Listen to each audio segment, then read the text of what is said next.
Hello friends, എല്ലാവർക്കും good morning. അപ്പോൾ ഇന്നത്തെ ഒരു അടിപൊളി വിശേഷത്തിലേക്ക് എല്ലാവർക്കും സ്വാഗതം. അങ്ങനെ നമ്മുടെ ശ്രുതിക്ക് അന്നത്തെ ദിവസം ഉറങ്ങാനായിട്ട് പറ്റിയിട്ടില്ല. അപ്പോൾ അത് രാവിലെ തന്നെ ചന്ദ്ര കുളിച്ചൊക്കെ ഇറങ്ങി വരികയാണ്. ആ സമയത്ത് ശ്രുതി ഓടി ചെന്നിട്ട് അമ്മ അവിടെ നിന്നേ അമ്മേ. ഇതെന്താ നീ ഇന്ന് വെളുപ്പാങ്കാലത്ത് എണീറ്റ് വന്നത്, എന്ത് പറ്റി?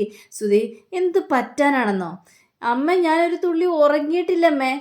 എനിക്ക് ഉറക്കം സഹിക്കാനായിട്ട് പറ്റുന്നില്ല. ഇവിടെ കിടന്നിട്ട് ഉറങ്ങാൻ പോലും പറ്റുന്നില്ല. ചൂട് കൊണ്ട് ഒരു രക്ഷയില്ല. കൊതുകാണെങ്കിലോ അതിനപ്പുറമാണ് അമ്മേ. എവിടെ നോക്കട്ടെ, ഇങ്ങി വന്നേ അമ്മേ. ഞാൻ പറഞ്ഞ കേക്ക്, ഞാൻ നോക്കട്ടെ. ശ്രുതി നന്നായിട്ട് ഉറങ്ങുന്നുണ്ടല്ലോ ശ്രുതി. പിന്നെന്താ പ്രശ്നം? ശ്രുതി നന്നായിട്ട് തന്നെ ഉറങ്ങുന്നുണ്ട്. അവളുടെ കാര്യമല്ല ഞാൻ പറഞ്ഞത്, ഞാൻ എൻ്റെ കാര്യമാണ് പറഞ്ഞത്. എനിക്ക് ഉറങ്ങാനേ പറ്റിയിട്ടില്ലമ്മേ. അമ്മയ്ക്ക് അറിയോ കാര്യങ്ങളെല്ലാം. മോനെ, നീ ഫാൻ നല്ല സ്പീഡിലിട്ട് കിടന്ന് ഉറങ്ങായിരുന്നില്ലേ? നല്ല സ്പീഡിലൊക്കെ ഇട്ടത്. പക്ഷെ എങ്ങനെ കിടന്ന് ഉറങ്ങാനാ?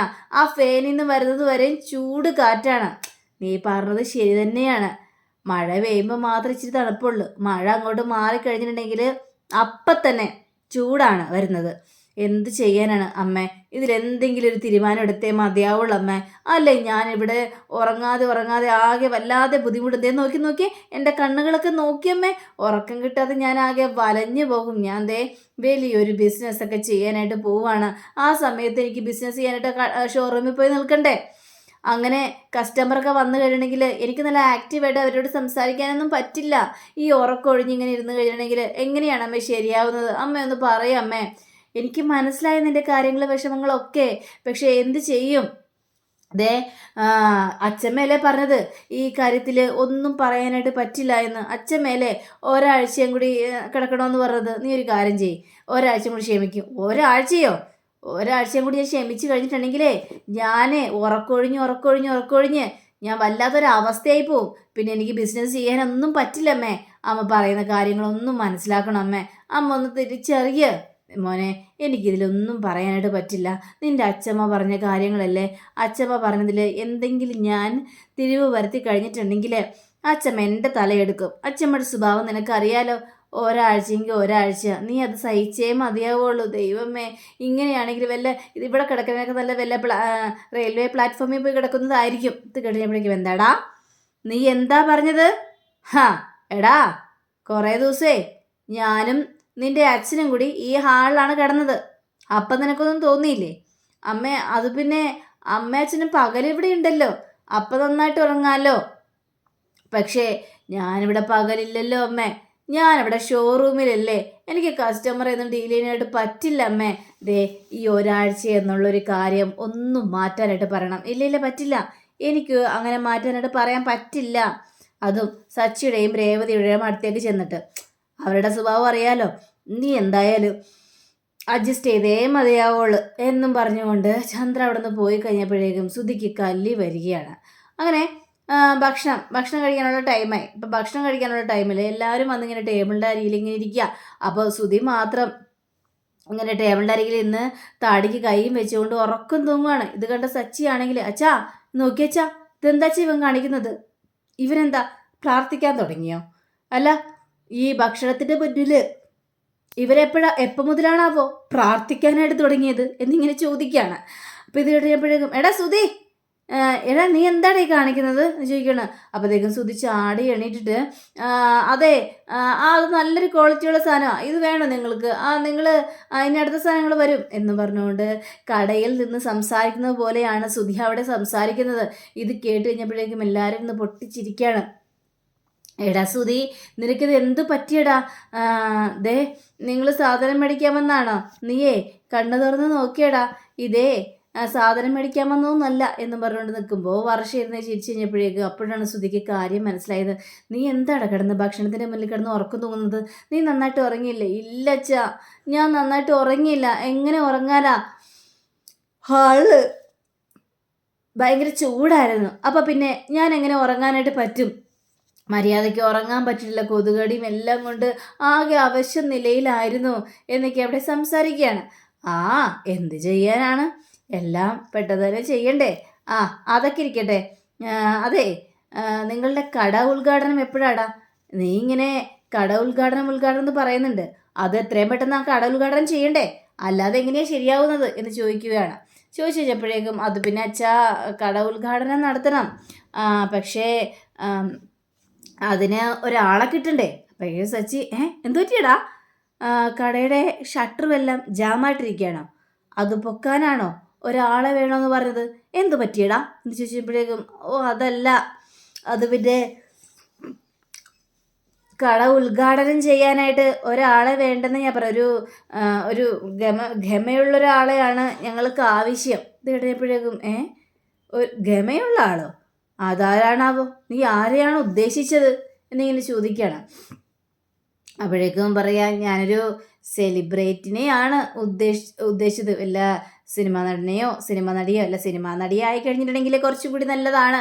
അപ്പോൾ നമ്മുടെ കടക്ക് കുറച്ച് പേരും പ്രശസ്തിയും ഒക്കെ ആകും, കുറേ ആൾക്കാർ നമ്മുടെ കടയിലേക്ക് വരികയും ചെയ്യും, അതാണ് എൻ്റെ മനസ്സിലെ ഉദ്ദേശം എന്നൊക്കെ എന്നെ പറഞ്ഞു കഴിഞ്ഞപ്പോഴേക്കും, എടാ നീ എന്തൊക്കെയാ പറയുന്നത്, സിനിമാ നടിയെ വിളിച്ചിട്ട് കട ഉദ്ഘാടനം ചെയ്യാനാ? എടാ സിനിമാ നടിയൊക്കെ വിളിച്ചു കഴിഞ്ഞിട്ടുണ്ടെങ്കിൽ കുറേ പൈസ ആവില്ലേടാ, കുറേ പൈസ അതിനു വേണ്ടി ചിലവാകില്ലേ, സിനിമാ നടിയൊക്കെ വിളിച്ച് ഉദ്ഘാടനം ചെയ്യേണ്ട വല്ല കാര്യമുണ്ടോ? കേട്ടപ്പോഴേക്ക് നമ്മുടെ സച്ചി പറയാണ്, അതെ രേവതിയുടെ പൂക്കട ഉദ്ഘാടനം ചെയ്യിപ്പിച്ചത് ഈ വർഷയെ കൊണ്ടാണ്, വർഷമൊക്കെ ഞങ്ങൾ 2500 കൊടുക്കുകയും ചെയ്തു, പക്ഷേ ഒരു സിനിമാ നടിയെ കൊണ്ടൊന്ന് ഉദ്ഘാടനം ചെയ്യിപ്പിച്ചു കഴിഞ്ഞാൽ എടാ 2500 പറ്റുമോ എന്ന് രവിയും ചോദിക്കുകയാണ്. ഇത് കഴിഞ്ഞപ്പോഴേക്കും സുധിയാണെങ്കിൽ, അല്ല ഞാൻ ഉദ്ദേശിച്ചത് ഒരു 2 ലക്ഷം രൂപയാണ്, അല്ല 2 ലക്ഷം രൂപ സെലിബ്രിറ്റിക്ക് കൊടുക്കാമെന്നാണ് വിചാരിച്ചത്. 2 ലക്ഷം രൂപയോ, എടാ നീ എന്തൊക്കെയാ പറയുന്നത്, 2 ലക്ഷം രൂപ നീ വെറുതെ കളയാനാണോ സുധി എന്ന് അച്ഛൻ ചോദിക്കുക. അച്ഛാ അത് പിന്നെ അല്ല, 2 ലക്ഷം രൂപ കൊടുത്ത് സെലിബ്രിറ്റിനെ കൊണ്ട് ഉദ്ഘാടനം ചെയ്യിപ്പിച്ചാലല്ലേ കടക്ക് പേരും പ്രശസ്തിയും ഒക്കെ കിട്ടുള്ളൂ, അതുകൊണ്ടാണ് അച്ഛൻ ഞാൻ അങ്ങനെ പറഞ്ഞത്.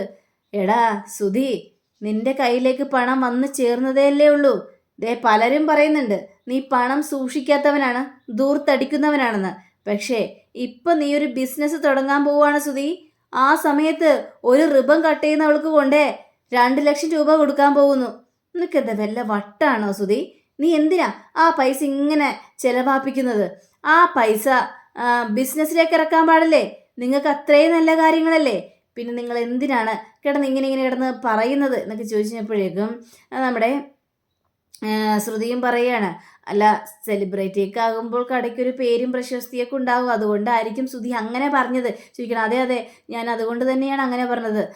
അപ്പോഴേക്കും നമ്മുടെ വർഷയാണെങ്കിൽ, എൻ്റെ അറിവിൽ കുറേ സെലിബ്രിറ്റീസൊക്കെ ഉണ്ട്, പക്ഷേ അവർ വന്നു കഴിഞ്ഞെങ്കിൽ പറഞ്ഞ പോലെ കുറേ പൈസകളൊക്കെ കൊടുക്കേണ്ടി വരും, വെറുതെ ഒരു റിബൺ കട്ട് ചെയ്യുന്നതിന് എന്തിനാണ് ഇത്രയും പൈസയൊക്കെ കൊടുത്ത് നമ്മളെന്തിനാണ് വെറുതെ നഷ്ടക്കച്ചവടം ഉണ്ടാക്കുന്നത്. ഇപ്പോഴൊക്കെ സച്ചിയാണെങ്കിൽ, എടാ നമ്മുടെ കടയിൽ നല്ല സാധനങ്ങൾ വിൽക്കണം, അത്യാവശ്യം നല്ല മേന്മയുള്ള വിലകൾക്ക് വേണ്ടി വേണം വിൽക്കാനായിട്ട്, അപ്പോൾ ആൾക്കാർ തേടി തേടി വരും, നമ്മുടെ കച്ചവടം തേടി തേടി വരിക തന്നെ ചെയ്യും. ഇപ്പോഴേക്കും രവി ആണെങ്കിൽ, അതെ സച്ചി പറഞ്ഞാലും കാര്യമുണ്ട്, നമ്മൾ കൊടുക്കുന്ന സാധനത്തിന് ഗുണമേന്മയാണ് അവർ നോക്കുന്നത്, ഇവിടെ അങ്ങനെയാണ് ബിസിനസ് നടത്തുന്നത്. അപ്പോൾ നമ്മുടെ കടയിൽ നിന്ന് വന്ന് ഒരാൾ സാധനങ്ങൾ മേടിക്കാൻ വരുമ്പോൾ അവർ വിചാരിക്കണം നല്ല സാധനമാണ്, അങ്ങനെ ഇവർ പോയി മറ്റുള്ളവരുടെ അടുത്ത് പറയും, അങ്ങനെ പറഞ്ഞാണ് കുറേ ആൾക്കാരെല്ലാം വരുന്നത്. എടാ അതൊക്കെയാണ് ബിസിനസ്, അല്ലാതെ സെലിബ്രിറ്റിനെ കൊണ്ടുവന്ന് ബിസിനസ് ചെയ്യിപ്പിച്ചിട്ട് ഒരു ഗുണവും ഇല്ല. അപ്പോഴേക്കും നമ്മുടെ രേവതിയാണെങ്കിൽ, സെലിബ്രിറ്റി വന്ന് ഉദ്ഘാടനം ചെയ്ത് കഴിഞ്ഞിട്ടുണ്ടെങ്കിൽ അന്നത്തെ ദിവസം നല്ല ഓളം ഉണ്ടായിരിക്കും, ആൾക്കാരൊക്കെ കുന്നുകൂടും സുധി, അത് ശരിയാണ്, പക്ഷേ അത് കഴിഞ്ഞ് പിറ്റേ ദിവസം ആകുമ്പോഴത്തേക്കും ഇത് സെലിബ്രിറ്റി ഉദ്ഘാടനം ചെയ്ത കടയാണല്ലോ എന്നും പറഞ്ഞുകൊണ്ട് ആരും വരാനായിട്ടൊന്നും പോകുന്നില്ല. അപ്പോഴേക്കും ശ്രുതിയാണെങ്കിൽ ഒരു കളിയാക്കൽ, അതെ ഞങ്ങൾ നടത്താൻ പോകുന്നതൊരു പൂക്കടയല്ല, ഞങ്ങൾ നടത്താൻ പോകുന്നതേ വലിയൊരു ഷോറൂമാണ്, പൂക്കട എവിടെ കിടക്കുന്നു, ഷോറൂം എവിടെ കിടക്കുന്നു എന്നും പറഞ്ഞുകൊണ്ട് ശ്രുതിയുടെ ഒരു കളിയാക്കൽ. പക്ഷേ അതൊന്നും അവർ കാര്യമാക്കാനൊന്നുമില്ല, അവൾ അതല്ല അതിനപ്പുറം പറയുമെന്ന് ഇവർക്കൊക്കെ നന്നായിട്ട് തന്നെ അറിയാം. അപ്പോൾ വീണ്ടും സച്ചിനെ പറയാണ്, എടാ നീ എന്തിനാണ് ഈ സെലിബ്രിറ്റിനെയൊക്കെ അന്വേഷിക്കുന്നത് കട ഉദ്ഘാടനം ചെയ്യാനായിട്ട്? ഈയിടെ നമ്മുടെ വീട്ടിൽ തന്നെ ഇല്ലേ ആൾക്കാർ നിന്റെ കട ഉദ്ഘാടനം ചെയ്യാനായിട്ട്?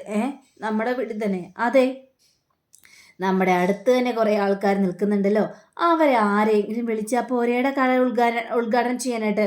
പ്രത്യേകിച്ച് ഇതേ നമ്മുടെ അമ്മ ഉദ്ഘാടനം ചെയ്തെന്ന് വിചാരിച്ച് എന്താണ് കുഴപ്പം സംഭവിക്കാനായിട്ട് പോകുന്നത്? ഇത് കേട്ടുകഴിഞ്ഞപ്പോഴേക്കും ശ്രുതിക്ക് അത് തീരെ ഇഷ്ടപ്പെട്ടില്ല. പക്ഷേ ചന്ദ്രയുടെ മുഖം ആകെ ഒന്ന് തെളിഞ്ഞു. അല്ലെങ്കിൽ എടാ അതെ നിന്റെ ഭാര്യയുണ്ട്, നിന്റെ ഭാര്യയ്ക്ക് ഉദ്ഘാടനം ചെയ്യാൻ പാടില്ലേ, അല്ലെങ്കിൽ അച്ഛനെ കൊണ്ട് ഉദ്ഘാടനം ചെയ്യിപ്പിക്കാലോ, അതിനെന്താ പ്രശ്നം സുധി? അത് അത് പിന്നെ എന്തൊക്കെ ഇങ്ങനെ ചോദിച്ചുകൊണ്ടിരിക്കുക. അപ്പോഴേക്ക് നമ്മുടെ രവി പറയാണ്, മോനെ സുധി, നീ ഇങ്ങനെ പൈസ ദൂർത്തടിച്ചുകൊണ്ട് സെലിബ്രിറ്റിക്കും അവർക്കും കൊണ്ട് പൈസ കൊടുക്കരുത്. കാരണം നീ ബിസിനസ്സിലേക്ക് ഉയർന്ന് വളർന്നു വരണമെന്നൊക്കെ നിന്റെ അമ്മ ഒരുപാട് ആഗ്രഹിച്ചിട്ടുണ്ട്.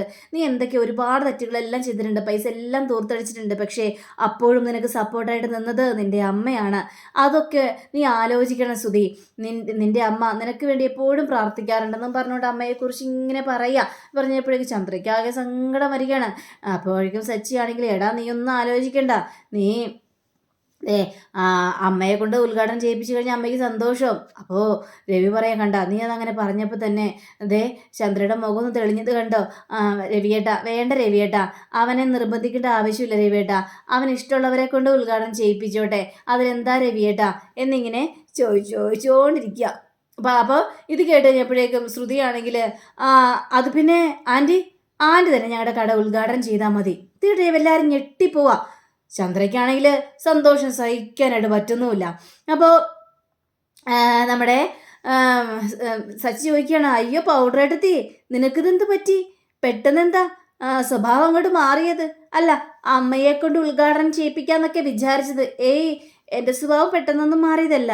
ഞാൻ സുധിയോട് നേരത്തെ പറഞ്ഞായിരുന്നു ആൻറ്റിയെ കൊണ്ട് ഉദ്ഘാടനം ചെയ്യിപ്പിക്കാന്ന്. അപ്പം സുധിയാണ് ഒരു സെലിബ്രിറ്റിയുടെ കാര്യം എൻ്റെ അടുത്ത് ഇട്ടത്.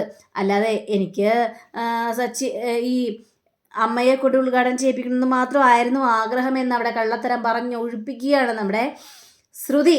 അപ്പോൾ അല്ലേ ശ്രുതി എന്ന് ചോദിച്ചപ്പോഴേക്കും, അത് പിന്നെ നമ്മൾ സംസാരിച്ചതൊക്കെ അവിടെ നിൽക്കട്ടെ.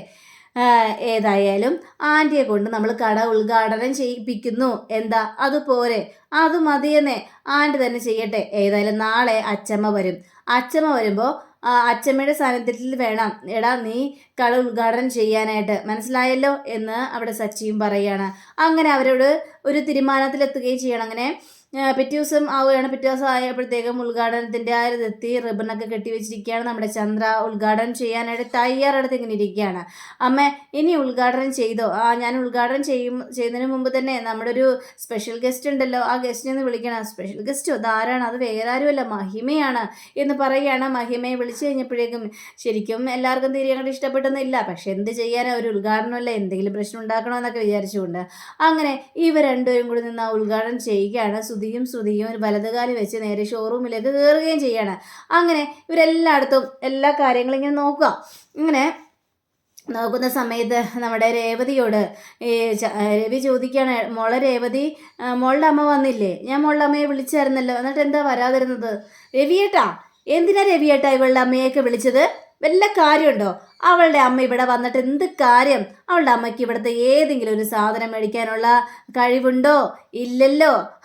ഇവരുടെ വീട്ടിലിരിക്കുന്ന സാധനങ്ങൾ മുഴുവനെ വില വഴിയോരത്തൊന്നും മേടിച്ചതായിരിക്കും, അല്ലാതെ ഇത്രയും വലിയ ഷോറൂമൊന്നും അവളുടെ ജീവിതത്തിൽ കണ്ടിട്ട് പോലും ഉണ്ടാവില്ല.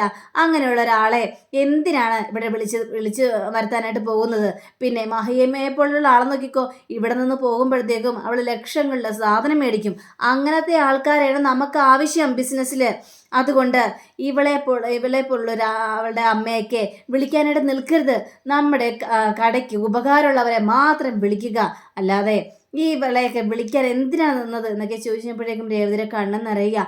അപ്പോഴേക്കും രവി പറയാണ്, ചന്ദ്രൻ നിന്റെ അഹങ്കാരം തലയ്ക്ക് നെറുകും തല തൊട്ടിരിക്കുകയാണ്, അഹങ്കാരം നിർത്തിക്കോ, അത് ആപത്താണ് ചന്ദ്രേ എന്ന് പറഞ്ഞു കഴിഞ്ഞപ്പോഴേക്കും ഞാൻ പറയാനുള്ളതൊക്കെ പറഞ്ഞു എന്ന് പറഞ്ഞുകൊണ്ട് ചന്ദ്ര അവിടെ നിന്ന് പോവുകയാണ്. അങ്ങനെ പോയി കഴിഞ്ഞപ്പോഴേക്കും നമ്മുടെ രേവതിയോടാണെങ്കിലും, മോളെ നീ സങ്കടപ്പെടേണ്ട മോളെ, സാരില്ല അച്ഛാ, എനിക്ക് സങ്കടമൊന്നുമില്ല, അമ്മ അത് പറയുന്നതല്ലേ, ഞാൻ അച്ഛൻ പറഞ്ഞിട്ടും അതുകൊണ്ട് അമ്മയോട് ഇങ്ങോട്ട് വരണ്ട എന്ന് പറഞ്ഞത്. എൻ്റെ അമ്മ അപമാനിക്കപ്പെടേണ്ടി വരും, അതുകൊണ്ട് തന്നെയാണ് ഞാൻ ഇങ്ങോട്ട് വരണ്ട എന്ന് പറഞ്ഞത് എന്ന് സംസാരിക്കുക. മോളെ ഏതായാലും വാ എന്ന് പറഞ്ഞുകൊണ്ട് രവി അവിടെ നിന്ന് പോയി കഴിഞ്ഞപ്പോഴേക്കും ദേ വരുന്നു സച്ചി. രേവതി നീ ഇവിടെ നിൽക്കുകയായിരുന്നോ? വാ അങ്ങോട്ട് വന്നേ. അയ്യോ എന്തു പറ്റി രേവതി, നിൻ്റെ മുഖം വല്ലാതിരിക്കുന്നുണ്ടല്ലോ?